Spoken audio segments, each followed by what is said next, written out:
Did you know that Valorant actually has a ton of really cool lore?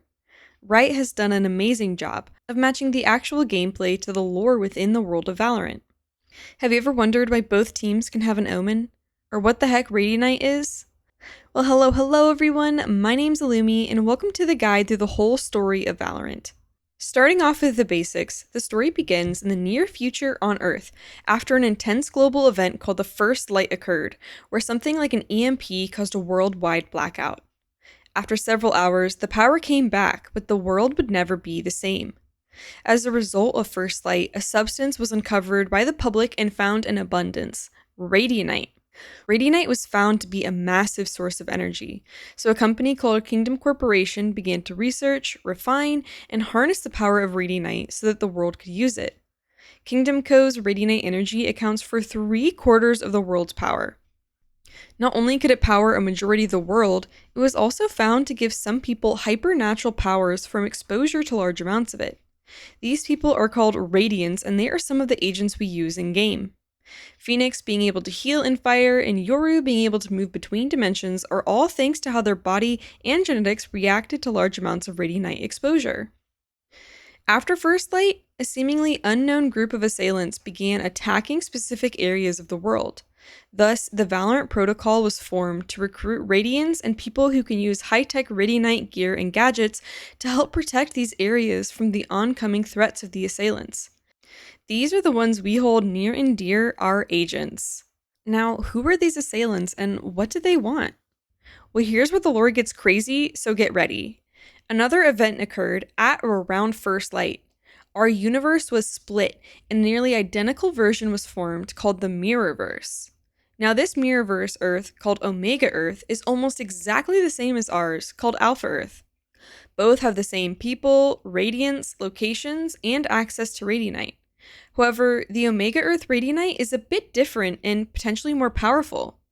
You might be asking, okay, that's all fine and good, but why are they attacking our Earth?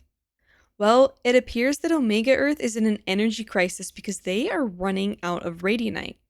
This is causing massive problems on Omega Earth, so they formed the VALORANT Legion to send to Alpha Earth to try and steal our Radianite. The VALORANT Legion is composed of the mirror version of the same agents as our VALORANT Protocol on our Earth.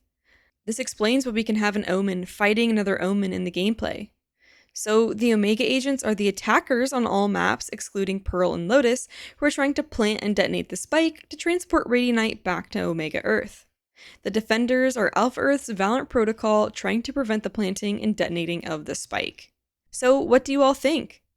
Now let's dive into the specifics of how Alpha's VALORANT Protocol was formed. The leadership position was given to Brimstone, with Viper being his second in command. As for who founded and is backing Valorant, we still don't know. Some have theorized it's kingdom or world governments, but there's no definite proof pointing one way or another. However, the VP has a pretty high budget, considering all the weaponry, gadgets, living expenses, and other operation costs. So whoever is backing them has put up a lot of money to fund them. The VP is a pretty secretive organization. The general public doesn't even know about Omega Earth and what our agents do to save them from these attackers. At the start of Valorant, most of the agents didn't even know each other. They would be sent out on solo missions and therefore had no need to know about one another. Just those in leadership would be aware of all agents within the group. However, after the incident in Venice, Italy, where Omega Jet came over and fought against Alpha Phoenix, things changed. Jet had successfully detonated a makeshift spike and caused Venice to begin floating in the air. Authorities began searching for Jet and Phoenix in relation to this event. This caused a lot of potential attention on Valorant's agents and on the existence of Omega Earth, which is not what they wanted. Something needed to change to prevent that from happening again.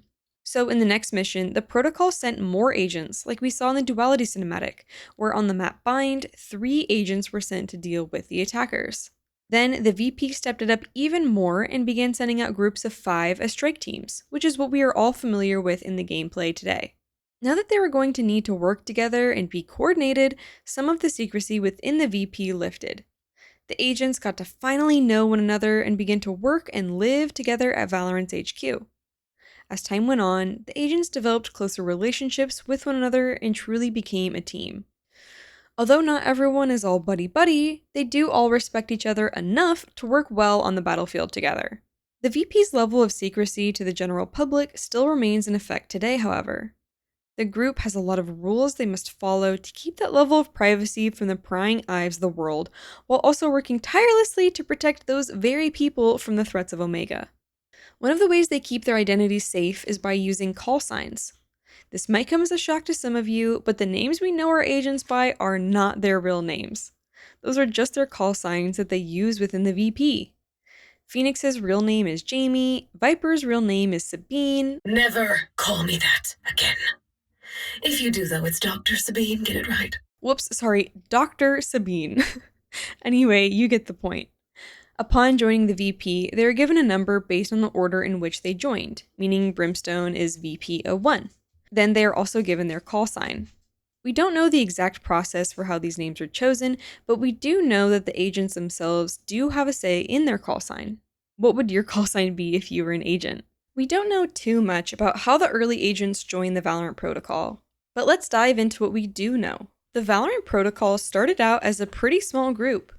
Although we don't know who is funding the VP, we do know that Brimstone and Viper were the first two recruits to it.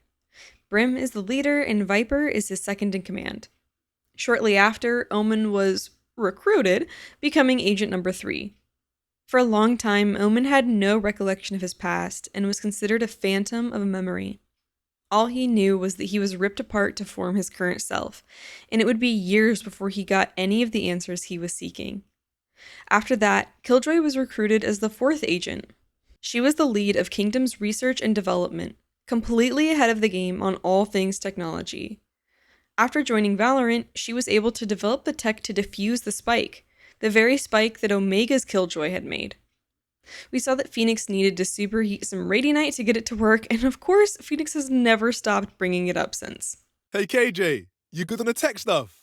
Need anything, superheated? Okay, that literally happened one time, Phoenix. Stop asking. Cypher and Sova were the next 2 agents recruited, with Cypher being an information broker and Sova being the boots-on-the-ground recon. Sage was the 7th agent to join as a Radianite geomancer and healer from a monastery in China. She quickly rose through the ranks in Valorant and took up a leadership role. She is now the head of VP's Radiant training program. The 8th agent to join... So, are we going to talk about the empty locker back at base? The one with the scratched out 8? Anyone? No one? Okay. If you're curious about Agent 8, check out the video linked in the description. After Agent 8, Phoenix and Jet were recruited to the VP. Both were ready to jump into any action, and they were actually the first duelists recruited. We know that Jet used to be a chef in Seoul, and there she met her Omega Earth counterpart. Omega Jet initiated an altercation between the two, and a windstorm rose over the city. Unfortunately, everyone blamed Alpha Jet for the whole thing. 2 more duelists came onto the scene after that with the recruitment of Reyna and Raze. Reyna and her little sister Lucia need to harvest the life energy from souls to stay alive, almost like a vampire. Although inefficient, Viper is doing all she can to take some of that life energy that Reyna gets to keep Lucia alive. So Reyna is able to help her sister and the VP by going on these missions. Win-win. Raze's hometown culture was being taken over by Kingdom, so she began putting her art all over the Kingdom facilities, and it proved effective. It seems that she also knew Breach, who ended up being the 13th agent recruited to Valorant. Raze! Together again and we're not even breaking the law. While Breach made his own prosthetic arms, Raze helped upgrade them. Breach! Lindo! Your arms are looking great. You need a tune-up? I can only imagine all the trouble the pair got up to. Skye was working hard to protect her homeland in Australia from a rift that appeared over a Kingdom outpost there. It was destroying the Earth, and Skye was doing all she could to protect the plants and animals in that area. Sage invited her to join, but had to convince Skye that she would be able to do even more good for the land if she joined Valorant. Why? Because this wasn't the only rift. They were popping up all over the world. She realized the truth of Sage's words and joined the VP. Yoru and Astra were recruited next as the 15th and 16th agents. Astra is actually part of a group called the Astral Guardians. While we don't know too much yet, Astra is working hard to decipher their otherworldly language and learn more about what it means to be a Guardian and their mission to maintain balance in the universe. Yoru's story is super crazy, and you can find out more about it here. Unfortunately, a lot of the older agents' recruitments are still a bit cryptic in comparison to the newer ones.